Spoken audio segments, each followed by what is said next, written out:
Hello folks, this is Harley and this video is about the configuration and use of the calendar and the Flowboard in LibreHealth EHR. As we see in the video about the encounter workflow, the calendar and Flowboard are central to maintaining order in the flow of patients through a practice's workday. If they're going to be as useful as possible and also contribute relevant data to other EHR functions, they both need to be configured to the practice preferences. I'm going to give an administrator's view of the basic calendar and Flowboard settings. Libre has three tools that affect the calendar and Flowboard. First, the calendar settings in globals. Second, the calendar admin tool. And third, the list of appointment statuses. The Flowboard takes all but one of its settings from the calendar configuration. So let's start with the globals. On the main menu, go to Administration, Globals, get rid of these guys, and then click on the Calendar tab. Now these settings determine the fundamental operational parameters of the calendar and the Flowboard. Most of these settings are self-evident, but hover over them for some very useful tool tips. First off, you're going to disable the calendar or have it working. What's starting hour and ending hour for the calendar? How long it waits to refresh changes? The minimum amount of time for each calendar block, 15 minutes in this case. Default view, appointment display style, patient summary. This in the patient summary screen, how many appointments are going to be displayed. And this is the same for the patient portal if you have that configured.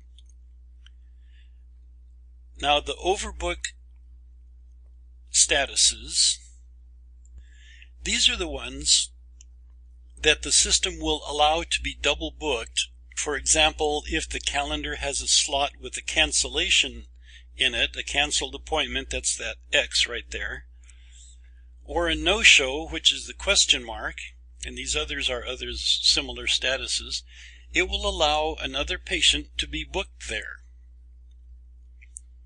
Okay, now the appointment display sets, you can assign different colors for better visibility to appointment listings when you have multiple appointments in the calendar.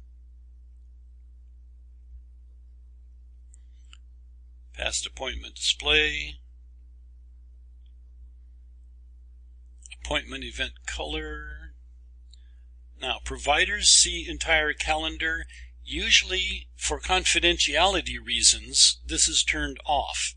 But I have it on so it's easier to make my demos and easier to show them.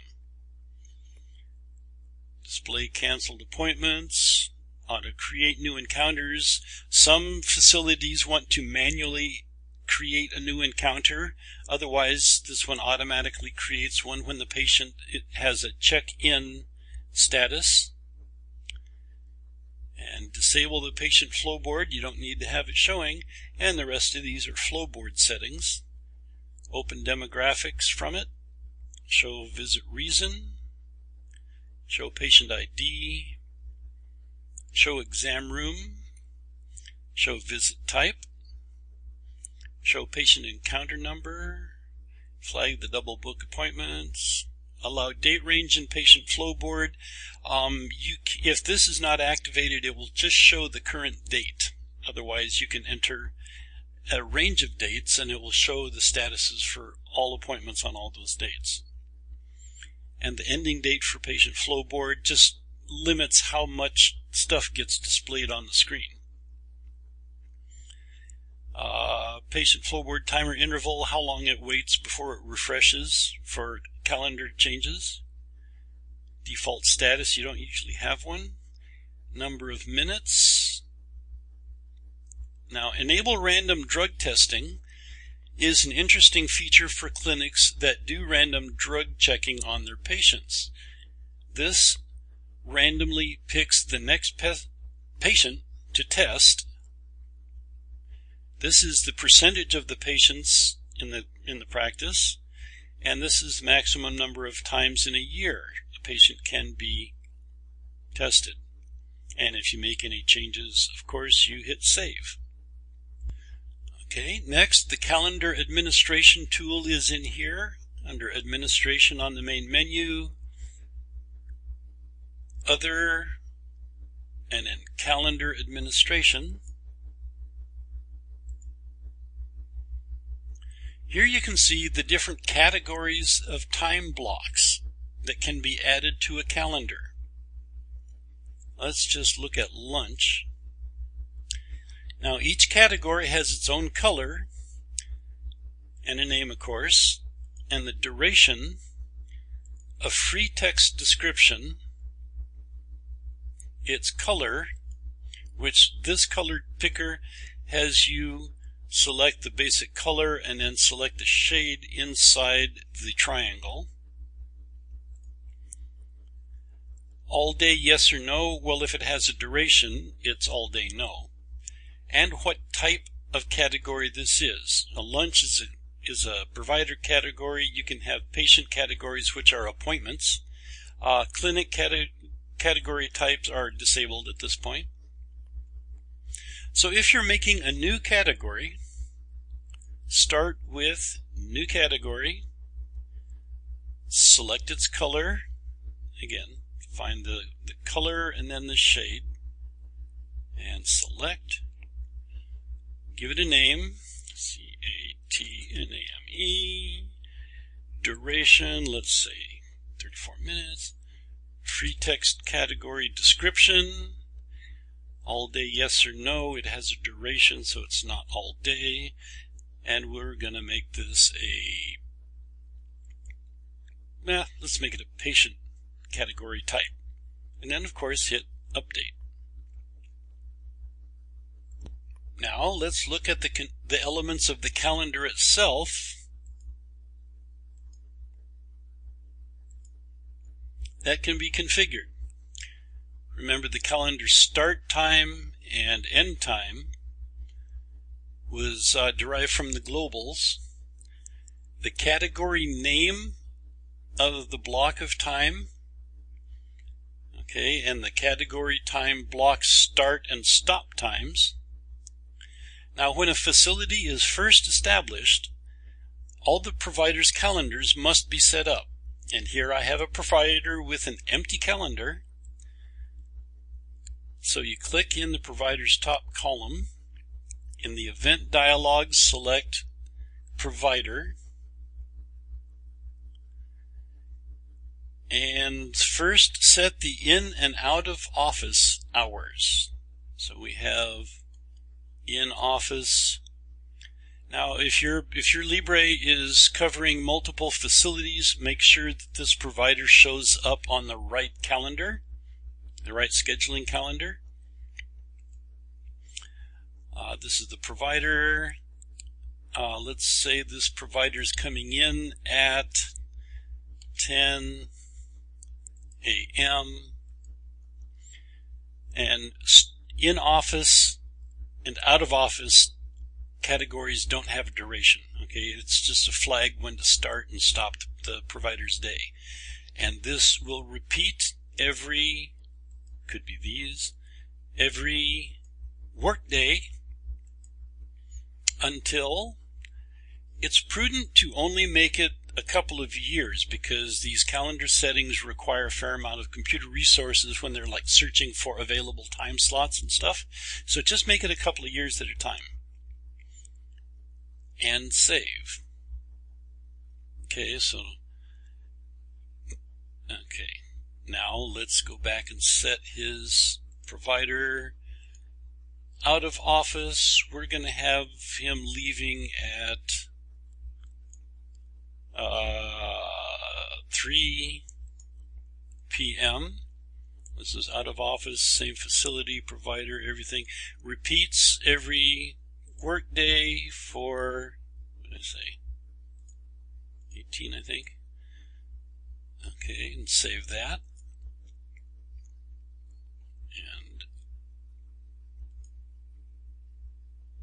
there is his out of office. Now let's set as one of the specialized categories, let's set his lunchtime. excuse me, that's a provider. Lunch, we're going to have our doctor go to lunch at 12:30, 12:30, which is p.m., and per the default, his lunch is 60 minutes. We're going to take the default. This is going to repeat every workday until next year, and save that. And here's his lunch. Now, I want to indicate that this provider prefers a certain appointment category in one time block. So let's create one. This is a provider event, and he wants an immunization clinic. He wants it at 1:30 right after lunch, which is p.m. Duration 2 hours, 120 minutes. This repeats every workday for a year, and save.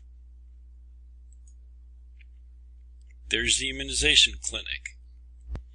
And now finally, while we're here, let's make an appointment to use later in this demonstration.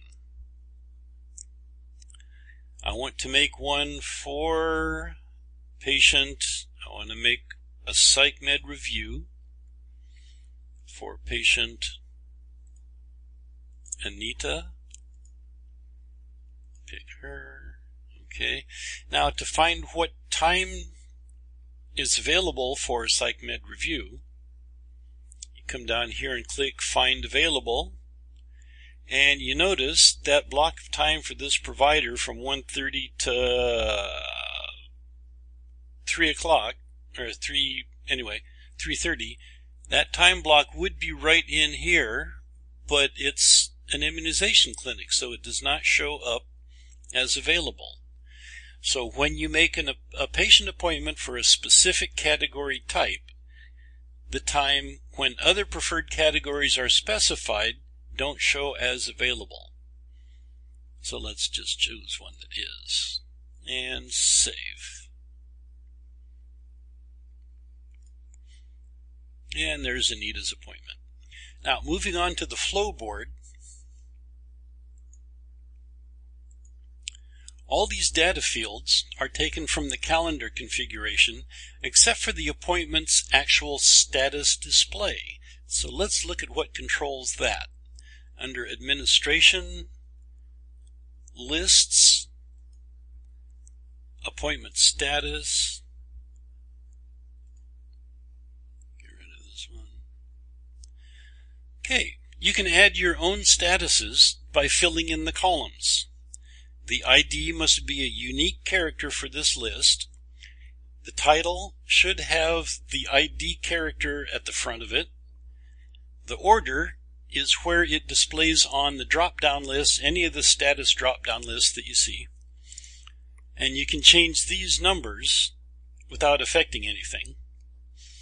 Now the status is active or inactive, and each appointment status has its own display color on the Flowboard, and you pick that by here, simply going to the color and then the specific shade that you want.